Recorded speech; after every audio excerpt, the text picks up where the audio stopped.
Iran tuyên bố phóng tên lửa siêu vượt âm, 90% trúng mục tiêu ở Israel.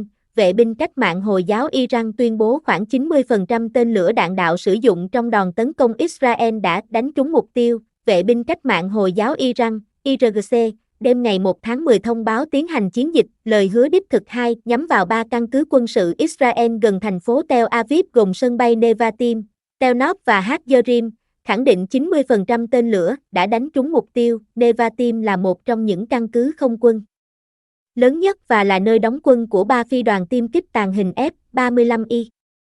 Tel Nov là cơ sở tập kết 2 phi đoàn chiến đấu cơ hạng nặng F-15C, D và một đơn vị máy bay không người lái, UAV, trinh sát. IRGC cũng tuyên bố lần đầu phóng tên lửa đạn đạo siêu vượt âm Fatah-2, phá hủy radar thuộc hệ thống phòng thủ tên lửa Arrow 2/3 của Israel.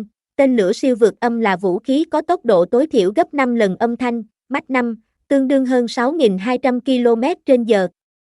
Những vũ khí bay nhanh hơn vận tốc âm thanh nhưng không đạt ngưỡng Mach 5 thường chỉ được gọi là tên lửa siêu thanh. Tên lửa siêu vượt âm dẫn đường chính xác Fatah được IRGC công bố hồi tháng 6 năm ngoái. Được quảng bá là bước nhảy vọt lớn trong lĩnh vực tên lửa của Iran.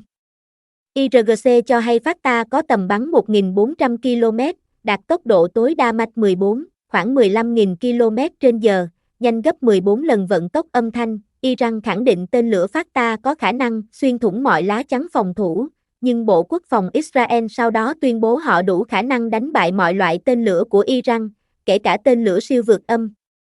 Giới chuyên gia nhận định một mảnh vỡ thu được sau trận tập kích có kết cấu cánh giống tên lửa siêu vượt âm Fatah-1 và tên lửa đạn đạo tầm trung K3 cần.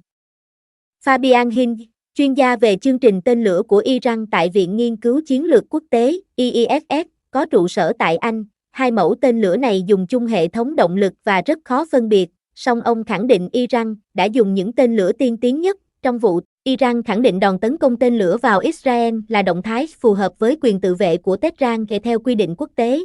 Theo ước tính của quân đội Israel, Iran đã phóng khoảng 180 tên lửa đạn đạo trong chiến dịch này. Có 2 người Israel bị thương vì mảnh vỡ tên lửa ở Tel Aviv và một dân thường Palestine thiệt mạng vì mảnh vỡ ở Jericho. Israel chưa xác định mức độ thiệt hại trong đợt tập kích và từ chối công bố địa điểm trúng tên lửa.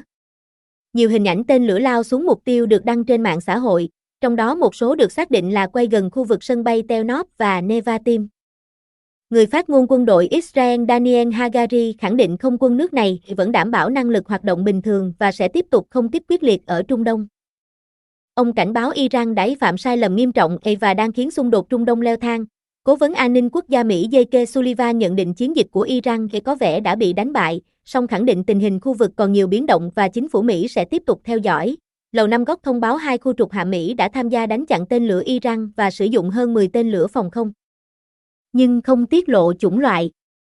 Người phát ngôn Bộ Quốc phòng Mỹ Patrick Ryder khẳng định không có vũ khí hoặc khí tài nào khác tham gia đánh chặn tên lửa Iran. Tổng cục An ninh Công cộng Jordan xác nhận các lực lượng phòng không và không quân nước này cũng tham gia đánh chặn tên lửa và UAV xâm nhập không phận Jordan. Bộ trưởng Quốc phòng Anh John Healey thông báo quân đội nước này đã tham gia nỗ lực ngăn chặn leo thang ở Trung Đông, khẳng định các binh sĩ Anh đã hành động dũng cảm và chuyên nghiệp, song không mô tả cụ thể. Bộ Quốc phòng Anh không bình luận liệu quân đội nước này có tham gia đánh chặn tên lửa Iran hay không.